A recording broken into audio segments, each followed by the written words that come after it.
Hi friends, welcome back to my channel your online teacher. നമ്മൾ 6 മാർക്കിന് വരാൻ സാധ്യതയുള്ള ക്വസ്റ്റ്യൻസ് ആണ് പറയുന്നത്. 8 മാർക്കിലേക്ക് വരാത്ത കാര്യങ്ങൾ 6 മാർക്കിലേക്ക് വരും. അപ്പോൾ അവിടെ എന്തായാലും കുറേ എസ്സേസ് നമുക്ക് അവിടെ പ്രതീക്ഷിക്കാവുന്നതാണ്. കുറച്ച് എസ്സേസ് എൻവയോൺമെൻറ്റൽ പ്രൊട്ടക്ഷനുമായി ബന്ധപ്പെട്ട ഒരു എസ്സേ നിങ്ങൾ നിർബന്ധമായിട്ടും പഠിച്ചിരിക്കണം കേട്ടോ. പിന്നെ ഒരു ഇൻ്റർവ്യൂ ക്വസ്റ്റ്യൻ ചോദിക്കാൻ വിത്ത് ആൻസേഴ്സ് ആയിട്ടായിരിക്കും 6 മാർക്കിൽ ചോദിക്കുക. കാരണം 6 മാർക്കിലേക്കായിട്ട് എഴുതണമെങ്കിൽ അപ്പോൾ നമ്മൾ എന്ത് ചെയ്യണം? 3 എക്സ്ചേഞ്ച് ആണെങ്കിൽ 3 ചോദ്യം, 3 ചോദ്യത്തിൻ്റെ ഉത്തരം കൂടി എഴുതണം. പിന്നെ നമുക്ക് വരാൻ ചാൻസ് ഉള്ളത് ഡ്രഗ് അഡിക്ട്സിൻ്റെ ഭയങ്കര പ്രശ്നം നിങ്ങളുടെ ലൊക്കാലിറ്റിയിൽ. അപ്പോൾ നിങ്ങൾ ലോക്കൽ പോലീസ് സ്റ്റേഷനിലേക്ക് ഒരു കംപ്ലയിൻറ്റ് ലെറ്റർ എഴുതുകയാണെന്നുണ്ടെങ്കിൽ അതെങ്ങനെ ഉണ്ടാവും എന്നുള്ളത്. കംപ്ലയിൻറ്റ് ലെറ്റർ എഴുതുകയാണെങ്കിൽ എങ്ങനെ ഉണ്ടാവും? ഫ്രം അഡ്രസ്സ് വയ്ക്കുക, ഡേറ്റ് വയ്ക്കുക, ടു അഡ്രസ്സ് വയ്ക്കുക, സബ്ജക്റ്റ് ചെയ്ത് action against the misbehaviour of drug users and locality of Junu എന്നൊക്കെ. എന്നിട്ട് പറയാം, ഞാൻ ഇന്ന സ്കൂളിൽ ഇന്ന കുട്ടിയാണ്. Some drug abusers have been recently made life in Junu Nagar miserable for the residence of the locality. അവർ പാർക്കിൻ്റെ ഫ്രണ്ടിൽ വന്നിരുന്നുകൊണ്ട് അബ്യൂസീവ് ലാംഗ്വേജ് ഒക്കെ യൂസ് ചെയ്യുന്നു. People hate to go to park with their kids due to this. മാത്രമല്ല അവർ use ചെയ്ത syringes ഒക്കെ അവിടെ ഇവിടേക്ക് ലിറ്റർ ചെയ്തിടാണ്. Then also they try to use primary school children as carriers for selling drugs. I hope you will take necessary steps to solve this issue without any delay so that the threat from drug users on the people in the locality come to an end. Yours sincerely, SD Ananya. Okay, അങ്ങനെയാണ് letter എഴുതുന്നത്.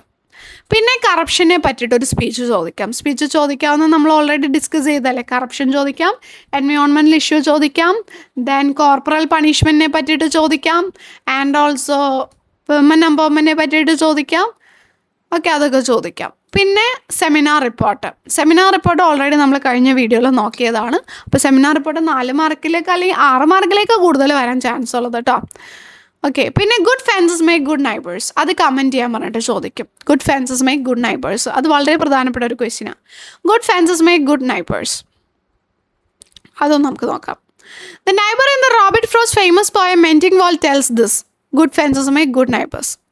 Though the poem is about a wall which is to be mended every spring season, the soul of the poem lies in the arguments and the counter arguments between two neighbors. അല്ലേ, വാൾ വേണ്ടതിനെ പറ്റിയിട്ടാണെന്നുണ്ടെങ്കിലും പക്ഷെ അവിടെ കൂടുതൽ നമുക്ക് എന്താ കാണാൻ പറ്റുന്നത്? 2 neighbours തമ്മിലുള്ള ആർഗ്യുമെൻസും counter ആർഗ്യുമെൻസും ആണ് നമുക്ക് കാണാൻ പറ്റുന്നത്. പോയിറ്റ് പറയുന്നു വാൾ ഈസ് ആബ്സല്യൂട്ട്ലി അൺനെസസറി എന്നുള്ളത്. കാരണം അദ്ദേഹത്തിൻ്റെ apple trees will never eat or disturb the pine which grow on neighbours property. പക്ഷെ നൈബർ എന്താ പറയുന്നത്? Good fences make good neighbours എന്നാണ്. കാരണം വാൾസ് ആവശ്യമുണ്ടെന്നാണ് പറയുന്നത്. ഗുഡ് ഫെൻസസ് ഒരു ലിമിറ്റ് വയ്ക്കാൻ സഹായിക്കുന്നതാണ് പറയുന്നത്. ഒരു പരിധി വരെ I too agree with neighbours word അല്ലേ. ഗുഡ് ഫെൻസ് ഉണ്ടെങ്കിൽ നല്ലൊരു ഗുഡ് റിലേഷൻഷിപ്പ് ഉണ്ടാകും. ടു പ്രോപ്പർട്ടീസ് തമ്മിൽ ഫെൻസ് ഇല്ല എന്നുണ്ടെങ്കിൽ പാർട്ടീസ് തമ്മിൽ കോൺഫ്ലിക്ട്സ് വരാൻ ചാൻസ് ഉണ്ട്. സം ലിമിറ്റ്സ് നല്ലതാണ്, പ്രൈവസി ഉള്ളത് നല്ലതാണ്. Our fence should not be very ഒത്തിരി ഹൈയിലാവരുതല്ലേ. ഒരു ഗേറ്റ് ഒരു ഓപ്പണിംഗ് ഒക്കെ വേണം. നിങ്ങളുടെ അഭിപ്രായം നിങ്ങൾക്ക് എഴുതാട്ടോ. അപ്പോൾ അങ്ങനെ വരുമ്പോൾ കമ്മ്യൂണിക്കേഷൻസ് ഒക്കെ സ്മൂത്തായിട്ട് നടക്കുന്ന രീതിയിൽ ഫെൻസ് ഉണ്ടെന്നുണ്ടെങ്കിൽ പ്രശ്നമില്ല. നിങ്ങൾക്ക് നിങ്ങളുടേതായിട്ടുള്ള രീതിക്ക് എഴുതാം. പിന്നെ imagine you are the lady assistant in the play post early for Christmas. You decide to write a letter of apology. Postmaster ജനറൽക്ക് ലെറ്റർ ഓഫ് അപ്പോളജി എഴുതാണ്. എനിക്ക് നിങ്ങളുടെ ഇന്നസെൻസ് പറഞ്ഞുകൊണ്ടും ഡ്യൂട്ടിയിലേക്ക് തിരിച്ചടക്കണം എന്ന് പറഞ്ഞുകൊണ്ടും. അപ്പോൾ നമുക്ക് നോക്കാം. From Emma, post assistant, Mumbai post office. Date to postmaster general, Mumbai. Dear sir, request to accept apology and reinstatement in job.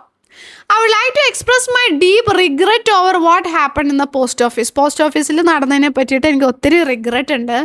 It was a bustling day prior to ക്രിസ്മസിന് മുമ്പുള്ള തിരക്കുള്ള ഡേ ആയിരുന്നു. Actually I notice the ticking sound from one of the പാഴ്സലിൽ നിന്ന് ticking sound ഉണ്ടായിരുന്നു. The police were called and they defused a time bomb which was a real clock brought by the tourists to be sent as a Christmas gift. As I couldn't control myself, എനിക്ക് control ചെയ്യാൻ പറ്റാതെ വന്നപ്പോൾ I resigned from the job. I feel sorry for what happened that day. I humbly request you to forgive me and reinstate me on duty. ഡ്യൂട്ടിയിലേക്ക് തിരിച്ചെടുക്കണം. I ensure that such mistakes won't happen again in future and hope for your kind consideration on this matter. Please accept my sincere apologies. Regards, sincerely, Emma J. Okay. Maybe അങ്ങനെ ഒരു question വരാം. പിന്നെ letter of enquiry. Letter of enquiry പഠിച്ചിരിക്കണം.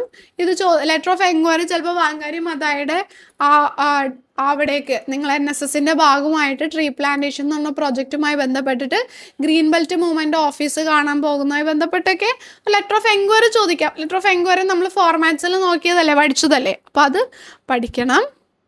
പിന്നെ നിങ്ങളുടെ ജീവിതത്തിൽ ഒരു അൺഫോർഗെറ്റബിൾ event may be ചോദിച്ചേക്കാം ഹൊറഗലുമായി ബന്ധപ്പെട്ടിട്ട്. പിന്നെ ചോദിക്കാവുന്നത് letter to the news paper എഡിറ്റർക്ക് ഡ്രഗ് അഡിക്ഷനുമായി ബന്ധപ്പെട്ടിട്ട്. അത് ആ പോസ്റ്റ് നമ്മളിപ്പോൾ പോലീസിൻ്റെ പറഞ്ഞില്ലേ അതേപോലെ തന്നെ സെയിം തന്നെ സാധനം എഴുതിയാൽ മതി. പിന്നെ റോബർട്ട് ബാൽവിൻ്റെ ഒരു ക്യാരക്ടർ സ്കെച്ച് 6 മാർക്കിന് ചോദിക്കാം. ക്യാരക്ടർ സ്കെച്ച് 6 മാർക്കിന് ചോദിക്കുകയാണെങ്കിൽ റോബർട്ട് ബാൽവിൻ്റെ അല്ലെങ്കിൽ നൊമിതയുടെ കൂടുതൽ ചോദിക്കാൻ ചാൻസ്. അപ്പോൾ അതും നമ്മൾ ക്യാരക്ടേഴ്സ് ഡിസ്കസ് ചെയ്ത സമയത്ത് റോബർട്ട് ബാൽവിൻ്റെ ക്യാരക്ടർ സ്കെച്ച് പറഞ്ഞതാണ്. അപ്പോൾ 6 മാർക്കിന് വരാൻ സാധ്യതയുള്ള ചോദ്യങ്ങൾ ഇതെല്ലാമാണ്. എല്ലാവരും നന്നായിട്ട് പഠിക്കുക. താങ്ക്